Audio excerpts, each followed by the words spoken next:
नौ बातें मंगल कारक है, सभी मनुष्यों को करनी चाहिए। एक तो अपने मन को सौम्य रखे।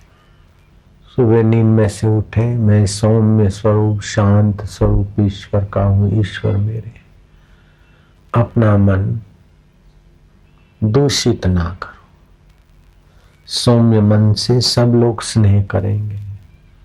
जिसका सौम्य स्वभाव है उसके पराये भी अपने हो जाते, और जिसका ऐंठीला स्वभाव है उसके अपने भी पराये हो जाते। एक तो अपना सौम्य मन रखे, दूसरा सौम्य दृष्टि रखे। देखे तो ऐसे देखे जैसे अमृत बरस रहा है, जहर मत बरसाओ।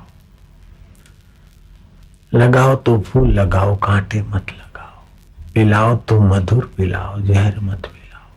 संसार वैसे ही दुखी है। तू तड़ाके की भाषा से आपसे संसार दुख नहीं चाहता है, आपसे प्रेम चाहता है, मधुरता चाहता है, स्नेह चाहता है। दुनिया आपकी पीड़ा सुनना नहीं चाहती और आपसे पीड़ा लेना नहीं चाहती। उसके पास अपनी पीड़ा बहुत है। आप पीड़ा देने वाली बात ना बोलो। मेरा तो ऐसा हो गया, ऐसा हो गया, ये ऐसा है, वो ऐसा है। नहीं। सौम्य दृष्टि, सौम्य मन,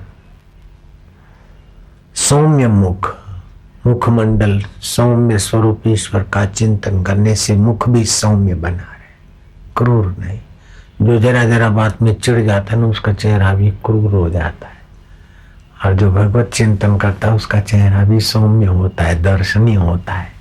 और उसके दर्शन से दूसरे के शरीर में भी दिव्य रसायन पैदा होते हैं, रोग मिटाने वाली ऊर्जा के रस पैदा होते हैं।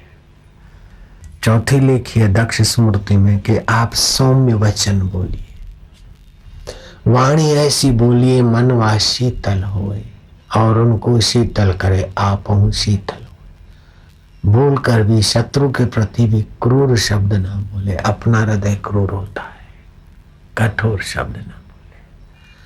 पांचवी बात है, कोई घर में आ जाता है अतिथि पड़ोसी, आप उठकर उसका सत्कार करें। अभिवादशीलस्य चत्वारि वर्तन्ते आयु विद्या यशो बलम। श्रेष्ठ पुरुष आ जाए अथवा कोई अतिथि आ जाए, आप अभिवादन करो, उसका सत्कार करो। आव नहीं आदर नहीं, नई नैनन में नेह, तुलसी वा घर न जाइए भले कंचन बरसे में। आव आदर नहीं और नैनों में सौम्यता नहीं तो उस घर नहीं जाना चाहिए, चाहे उसके यहाँ बरसात सोने की बरसती हो। क्या काम, क्यों तो रावण की लंका है, जल जाएगी।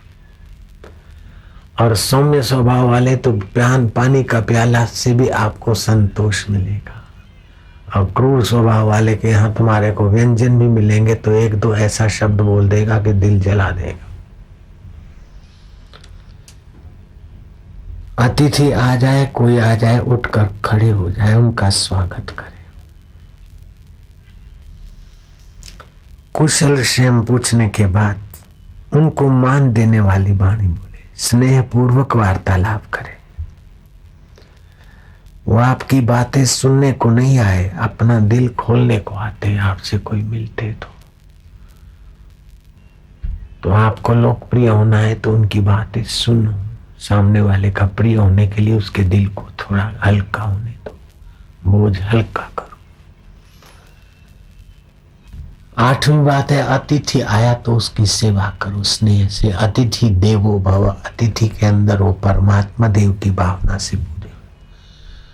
लोगों की नजर से, पत्नी की नजर से वो किसी का पति है, किसी का बेटा है, लेकिन तुम्हारी नजर से वो ठाकुर जी का प्रतिनिधि। और नौवीं बात, जाते समय उसको थोड़ा विदाई दे आओ, दूर तक जाकर बढ़ाए आओ। उसके दिल का देवता आप पर प्रसन्न होगा। ऐसे व्यवहार करते नहीं और फालतू चिंता करते हैं, इसका क्या होगा, उसका क्या होगा, उसका क्या होगा। तुलसी भरोसे राम के निश्चिंत होई सोए, अनहोनी होनी नहीं, होनी हो सो। फालतू चिंता न करो, थोड़ा चिंतन करो।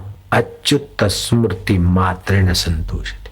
भगवान तो स्मृति मात्र से संतुष्ट हो जाते। भगवान का बीच बीच में स्मरण करो, हरि नारायण अच्युत केशव दामोदर ओम ओम। इस प्रकार भगवान का स्मरण करने से हृदय में भगवत भाव आएगा, भगवत शांति, भगवत माधुर्य से भरे हुए दिल से आप संसार में जियो। अनुशासन पर्व में कहा है, अनुशासन पर्व में पार्वती जी को विचार आया, शिव जी से पूछते कि धर्म का स्वरूप क्या है। जो धर्म को नहीं जानते ऐसे मनुष्य का कैसा जीवन होता है, और जो धर्म को जानते हैं अथवा धर्म को जानना चाहते हैं उनको कैसा व्यवहार करना चाहिए। तो शिव जी कहते हैं कि किसी भी जीव को अपने तरफ से, तन से, वाणी से अथवा अपने व्यवहार से किसी भी जीव की हिंसा ना करे, सत्य बोले, हृदय में दया रखे, मन इंद्रियों को संयत रखे। जो आया खा लिया, जो आया कर लिया, तो फिर जैसा परिणाम आएगा उसको सहने के लिए भी तैयार रहना पड़ेगा। क्या खाना, कब खाना, कैसे खाना, क्या बोलना, कब सोना, कब जागना, ये संयत व्यवहार होना चाहिए। शिव जी कहते हैं कि गृहस्थी को दान पुण्य भी करना चाहिए और शुभ वार, त्योहार, उत्सव मनाते हुए भगवान जनार्दन का पूजन और संतों का संग, भक्तों का सानिध्य भी लेना चाहिए।